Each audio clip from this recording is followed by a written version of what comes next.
말씀 속에서 예루살렘의 멸망, 유다의 멸망의 모습을 이제 적나라하게 하나씩 보게 됩니다. 사실 이 말씀 우리가 계속 매일 성경 읽어왔다면은 얼마 전에 우리가 읽었던 예레미야서의 끝의 모습을 기억하실 겁니다. 거기에 조금 더 자세하게 사적으로 이제 나와 있죠.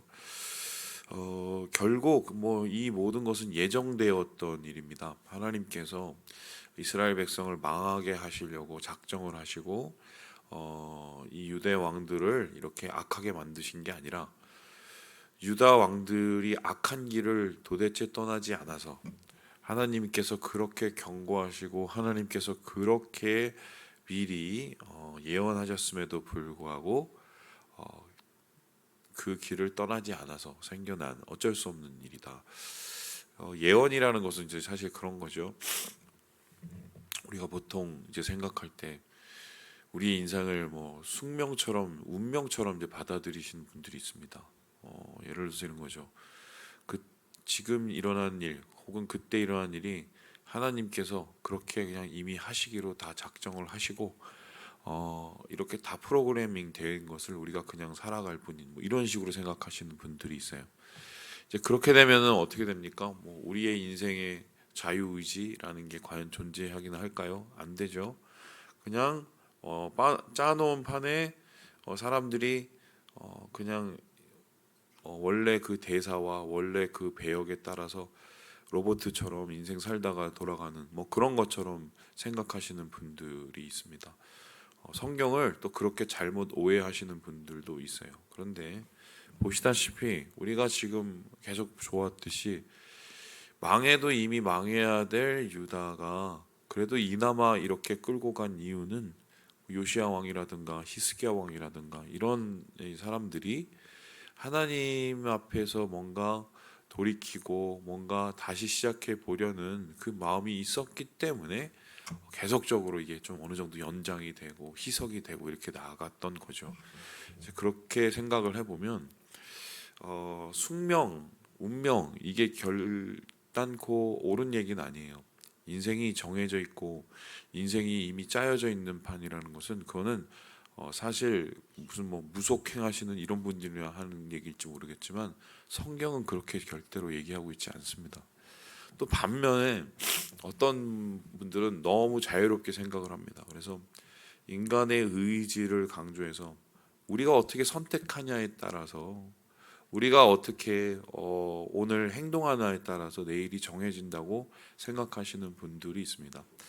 틀린 얘기는 아니지만 여기에서 굉장히 중요한 착오가 있어요. 그 착오가 뭡니까? 우리의 의지, 우리의 선택이 과연 항상 긍정적일 수 있을까입니다. 성경이 말하는 인간에 대한 생각은 인간은 실수투성이, 인간은 허점투성이, 인간은 혹은 죄의 본능 그 자체라고 이야기를 하고 있습니다. 그러니까 하나님을 떠난 인간, 에덴 동산에서 쫓겨난 인간은 선택 그 자체가 죄 아래 있기 때문에 우리가 무엇을 하든지 죄에 가까운 선택을 할 수밖에 없다라고 합니다. 죄의 삭은 여러분 아시는 것처럼 사망인데 그럼 왜 우리가 죄의 본능을 따라 살 수밖에 없느냐? 아시다시피 인간의 욕망과 욕심이 죄와 가깝기 때문입니다. 그렇다면은 인간의 의지라는 것은 사실 그 의지, 인간의 선택, 인간이 주인된 무엇인가를 한다는 것은 항상 죄로 끝날 가능성이 많습니다. 그러면은 죄로 끝난다는 것은 우리가 자유적으로 무엇을 선택하는 것 같으나 우리의 본능에 끌려서 선택을 한다면 잘못된 선택, 나쁜 선택, 망하는 선택을 할 수밖에 없는 것이죠. 이제 그러면 질문을 합니다. 숙명론도 틀린 거라고 얘기하고 그러면은 반대로 뭔가 우리 자유의지적인 생각도 틀린 거라고 생각을 한다면 도대체 뭐가 맞느냐? 하나님에서 정해진 계획이 있는 거냐 없는 거냐 혹은 인간의 선택은 어느 정도의 수준이냐 인간의 의지는 어느 정도 발휘되느냐 이렇게 얘기할 수 있는데 여기에 대한 정답은 하나님의 의지 작정 하나님의 뜻은 하나님의 의지라고 할 수 있습니다. 하나님의 의지가 뭐냐면 하나님이 뭔가를 하시려는 분명한 뜻이 있다는 거예요. 근데 그 하나님의 뜻은 뭐냐? 우리를 향한 하나님의 뜻은 예레미야가 얘기했듯이 재앙이 아니라 뭡니까? 평안입니다. 그죠? 그리고 결론적으로 하나님께서 이 세상을 향한 뜻은 무엇입니까? 예수님께서 니고데모하고 대화해 요한복음 3장 16절에 어떻게 해요? 예. 뭐라고 합니까? 독생자를 통해서 우리를 어떻게 해요? 구원하시려는 겁니다. 그렇죠? 예. 하나님이 세상을 이처럼 사랑하사 독생자를 주셨으니, 그렇죠? 누구든지 구원하고 싶으신 거예요. 살리고 싶으신 거예요. 그러니까 하나님의 뜻은 창조 이후 타락 이후에 계속적으로 인간을 영혼을 살리기 원하는 마음, 그리고 우리에게 평안을 주시기 원하는 마음이다. 그런데 반대로 인간의 의지는 계속적으로 죄와 하나님에 대한 이 만역, 배역, 그리고 우리의 뜻으로 사는 분리, 이것을 행하는, 사실 이게 비극인 거죠. 하나님은 계속 우리를 살리시려고 하는데 인간은 계속 우리를 이제 하나님을 계속 멀어지려고 하는, 이 상간에서 결국 일어나는 게 역사예요. 그렇다면은 이 역사 가운데서 어떤 사람들이 하나님의 역사를 만들어 가느냐? 하나님과의 거리를 좁혀가는 사람들, 자기의 길을 가다가 돌이키는 사람들, 그리고 자기의 길에서 하나님을 붙잡는 사람들에 의해서 역사는 계속돼서 좀 더 점차적으로 나아지기도 하거나, 아니면은 반대 사람들에 의해서 계속적으로 망가지기도 하거나. 그 대표적인 예가 여러분 아시는 것처럼 우리가 얼마 전에 읽었던 므낫세 아닙니까? 므낫세를 여러분 지금 열왕기에는 굉장히 나쁜 사람으로 알고 있는데, 역대기를 읽어보면 므낫세가 정말 못된 짓을, 히스기야가 해놓은 모든 것을 다 깨트릴 만큼 못된 짓을 했습니다. 그래서 북이스라엘은 여로보암이 항상 욕을 먹고 아합하고, 그리고 남유대는 이제 므낫세가 항상 욕을 먹죠. 근데 그 므낫세의 끝을 여러분 아시죠? 그 사람이 나중에 붙잡혀서 온갖 고초를 다 받은 다음에 돌아와서 어떻게 됩니까? 하나님 앞에 회개를 하죠. 그랬었을 때 하나님께 그 회개를 했었을 때 므낫세 회개를 받으셨어요? 받으지 않으셨어요?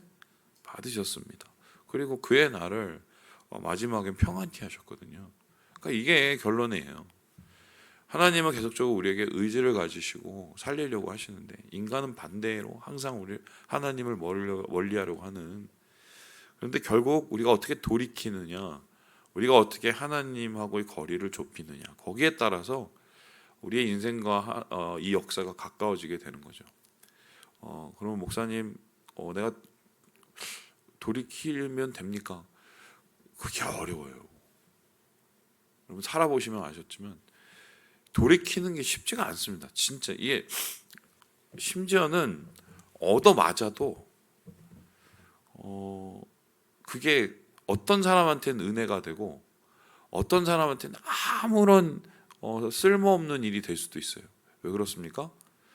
깨닫는 사람은 그 언어하는 하나님의 징계를 통해서 자신을 돌아보게 되고, 또 하나님이 주시는 시험에 따라서 자신을 뭔가 하나님 앞에 낮추게 되면 그때부터는 이게 거리가 달라지잖아요. 하나님하고 거리가. 근데 반면에 얻어맞아서 더 강팍하게 되고, 예를 들어서 여러분 아시는 것처럼 바로를 생각해 보세요. 얻어맞았을 때 더 강팍해졌죠. 그러면 얻어맞아도 아무 쓸모가 없어요.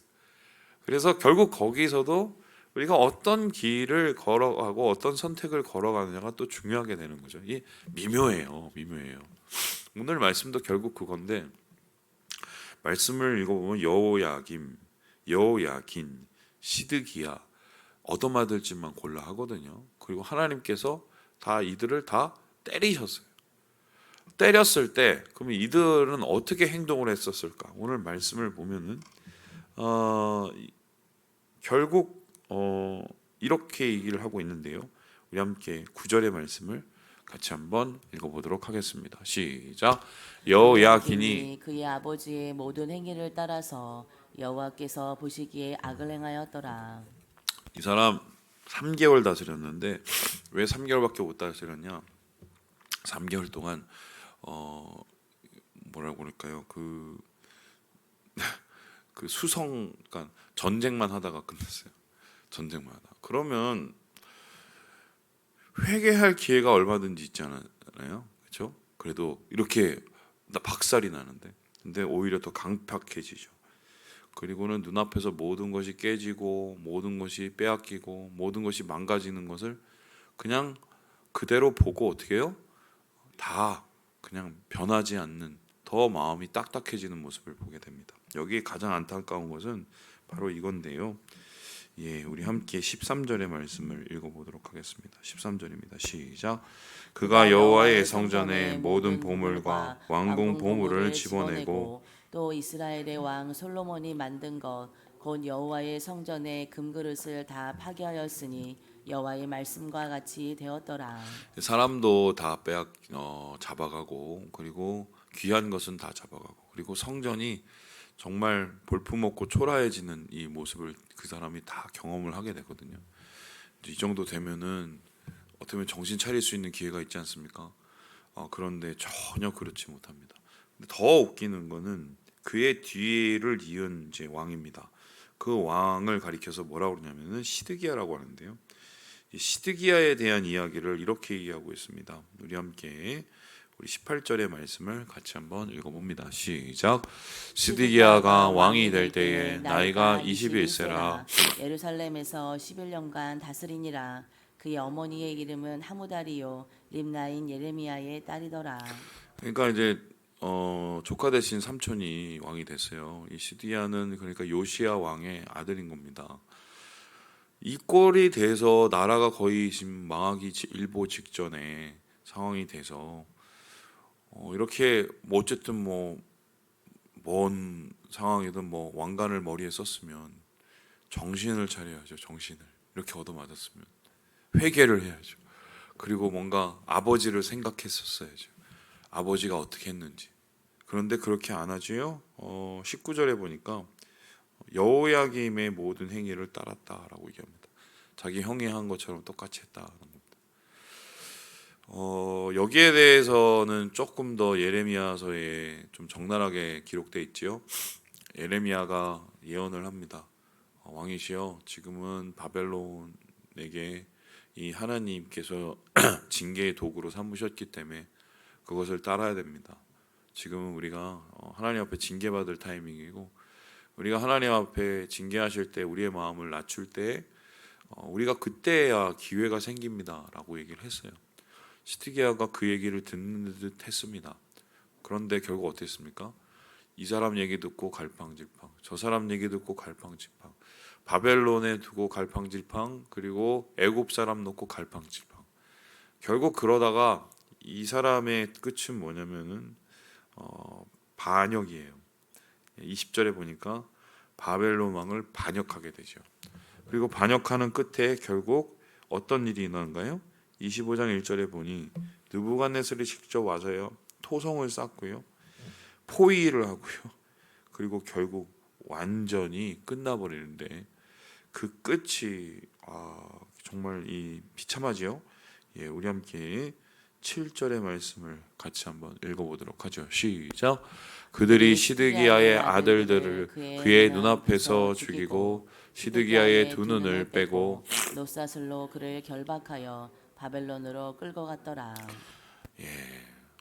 기회가 있었는데 그 기회를 결과적으로는 이런 식으로 사용을 하고 결국 그 비참한 최후를 맞이하게 되었다. 그게 이제 시드기야의 끝입니다. 그럼 오늘 이 이야기를 보면서 결국 우리가 생각을 하게 되죠. 왜 이렇게 바보 같지? 왜 이렇게 바보 같지?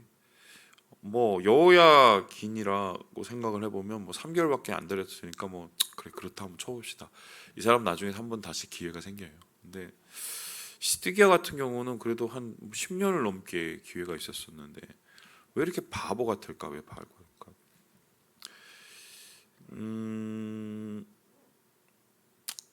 저는 그런 것 같아요. 그 사람은 진짜 좀 잘 안 변하거든요. 제 말이 틀렸나요? 제가 목회를 해보니까 많은 사람들 이렇게 접하게 되지 않습니까? 이분이 좀 그래도 많이 변하셨네 이렇게 생각을 하면서 마음이 좀 이렇게 좋을 때가 있는데 결정적인 찬스에 가면 거의 다 똑같더라고요. 그래서 그래요. 진짜 그래요. 왜 이럴까? 그러니까 제 자신을 한번 또 돌아보는 거죠. 나는 또 왜 이럴까? 또 우리는 왜 이럴까? 저는 제가 보기에 사람은 안 변하는 게 맞는 것 같아요. 네 자신부터 안 변하는 게 맞는 것 같아요. 단 이런 겁니다. 하나님께 붙잡혀서 우리가 하루하루 매일을 나를 치고 내 자아를 깨트리지 않으면 옛날 모습으로 다시 돌아가요. 하나님의 영광과 하나님의 손길이 매일매일 나를 붙잡는 것을 그걸 경험하지 않으면 우리는 항상 또 도루묵인 겁니다. 그래서 목사님 그러면 죽을 때까지 일해야 됩니까? 제가 보니까 죽을 때까지 일해야 되더만요. 그런데 더 대단한 건 뭐냐면은 하나님이 우리가 죽을 때까지 끊임없이 우리를 어떻게든 바꾸고 우리를 어떻게든 변화시키려고 노력을 하신다는 거예요. 그게 은혜예요, 사실. 이게 제가 너무 다크하게 얘기했는지 모르겠지만 제 경험이 그래요. 그래서 저는 좀 이랬으면 좋겠어요. 자기 자신을 과신하는 것만큼 바보 같은 짓은 없습니다. 어떤 일들이 또 자기에게 벌어지고 어떤 원치 않는 상황이나 내가 바라지 않는 상황이 또 내게 벌어졌으면 스스로에게 이렇게 얘기하면 돼요. 내가 또 이렇게 됐구나. 그러면 어떻게 하면 되겠어요? 처음부터 다시 해야 돼요. 또 처음부터 다시 하나님을 의지하고 내 자아를 또 깨트리고 또 하나님 앞에서 나를 다시 자리매김하고 이게 신앙이에요. 그러니까 물론 바울은 좀 다른 식으로 표현을 얘기를 하지만 이것을 우리가 알레고리적으로 비유적으로 받아들이면 바울이 그렇게 얘기했잖아요. 나는 날마다 어떻게 한다고입니까? 죽는다고 얘기했잖아요. 죽음을 선포하고 내 앞에 있는 죽음과도 같은 여러 가지의 불가능 앞에서 내가 아무것도 할 수 없다는 것을 제가 선포하면서 그러면서 우리의 삶을 살아갈 때 거기에서 하나님의 역사와 은혜가 이루어지고 또 하나님과의 거리가 가까워지는 게 아닌가. 제가 개인적으로 경험을 해보니 그래요. 사실은 그래요. 사람 잘 안 변합니다. 남 욕할 것도 없어요. 나부터 잘 안 변합니다. 그렇게 생각하시면 돼요. 그렇게 생각하셔야 오늘을 잘 살아낼 수가 있습니다. 아시잖아요. 우리 옆에 분 배우자 안 변하잖아요. 안 변해요. 안 변해. 그게 정답이에요. 그냥 하나님 앞에 붙잡혀 살아오는 방법밖에 없어요. 말씀 맞습니다. 사랑하는 우리 형제 자매 여러분, 주님께 붙잡힌 인생이 되지 않으면 이 끝이 이렇게 된다는 것을 여러분 오늘 다시 한번 확인하셨죠? 오늘 하루도 주님과 함께 동행하시고 주님의 은혜 가운데 살아가시는 우리 모든 형제 자매들 되시길 주님의 이름으로 축원합니다.